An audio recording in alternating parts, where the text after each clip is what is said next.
Assalamualaikum warahmatullahi wabarakatuh. Apa kabar teman-teman semuanya? Sudahkah teman-teman tahu aksara Jawa itu apa? Hari ini Ustazah Esti mau bercerita tentang asal-usul aksara Jawa. Selamat mendengarkan. Alkisah, hiduplah seorang raja bernama Raja Ajisaka. Raja Ajisaka memiliki dua orang pelayan yang sangat setia, yaitu Dora dan Sembada. Pada suatu hari, Raja Ajisaka dan dua pelayannya mengadakan perjalanan ke Pulau Jawa. Sungguh suatu perjalanan yang sangat jauh dan melelahkan, hingga akhirnya mereka pun memutuskan untuk singgah di Pulau Majethi. Sebelum melanjutkan perjalanan, Raja Ajisaka meminta Sembada untuk tetap tinggal di Pulau Majethi dan menjaga keris miliknya. Raja Ajisaka meminta Sembada untuk tidak menyerahkan keris itu kepada siapapun kecuali Raja Ajisaka sendiri yang akan datang untuk mengambilnya.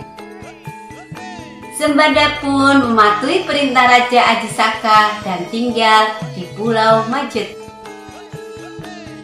Ajisaka dan Dora melanjutkan perjalanan ke Pulau Jawa. Siang dan malam mereka mengarungi lautan, hingga akhirnya sampailah mereka ke Medan Kamulan, sebuah daerah di Pulau Jawa. Raja Ajisaka yang murah senyum dan gemar menolong mendapat sambutan yang baik dari warga Medan Kamulan. Selama di Medan Kamulan, Ajisaka tinggal di rumah Nyai Randa Sengkeran. Nyai Randa Sengkeran sangat menyayangi Ajisaka. Pagi itu, Nyai Randa Sengkeran terlihat murung. Kemudian, ia menceritakan kepada Ajisaka tentang ketakutannya pada Prabu Dewata Cengkar yang suka bertindak bengis dan menindas rakyat. Keesokan harinya, Ajisaka menemui Prabu Dewata Cengkar. Ajisaka meminta Prabu Dewata Cengkar untuk tidak lagi menindas rakyatnya.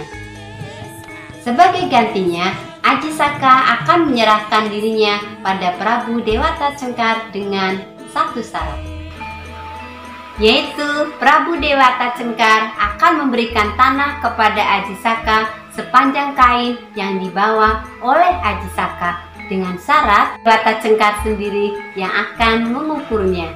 Prabu Dewata Cengkar pun menyetujui permintaan Ajisaka dan mulai membentangkan kain semakin jauh dan jauh, hingga tanpa terasa sudah sampai di ujung tebing. Sampai di ujung tebing, Ajisaka menghempaskan kain itu dengan sangat kuat, sehingga Prabu Dewata Cengkar pun terpelanting dan jatuh ke dalam laut. Rakyat Medan Kamulan sangat senang dan mereka pun meminta Ajisaka untuk menjadi raja mereka menggantikan Prabu Dewata Cengkar. Sekian waktu berlalu, Ajisaka teringat kepada Sembada. Kemudian meminta Dora untuk menjemput Sembada di Pulau Majethi dan mengajaknya ke Medan Kamulan beserta keris pusakanya. Raja meminta Dora untuk tidak kembali sebelum bisa membawa Sembada dan keris pusakanya. Dora kemudian melakukan perjalanan untuk menjemput Sambawa di Pulau Majethi. Sesampainya di sana, Dora mengatakan kalau dia diminta Raja Ajisaka untuk menjemput Sambawa dan keris pusakanya. Sembada mengatakan tidak akan pergi ataupun menyerahkan keris itu kepada Dora, karena Raja Ajisaka dulu berpesan bahwa hanya Raja Ajisaka sendiri yang akan mengambilnya. Dora bersikeras bahwa dia tidak akan kembali ke Medan Kamulan tanpa Sembada dan keris milik Raja Ajisaka. Akhirnya pertempuran pun terjadi antara Dora dan Sembada. Masing-masing mempertahankan pendapatnya dan mengatakan ini adalah perintah raja.